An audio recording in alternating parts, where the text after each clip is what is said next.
Чего ж вы так рано вышли-то? Кот на мясо. Николай Викторович, предложил сегодня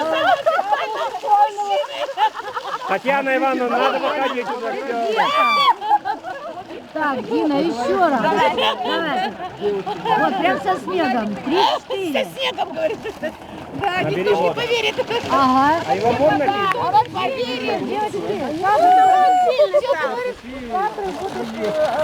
Синий туман, похож на обман. Синий туман,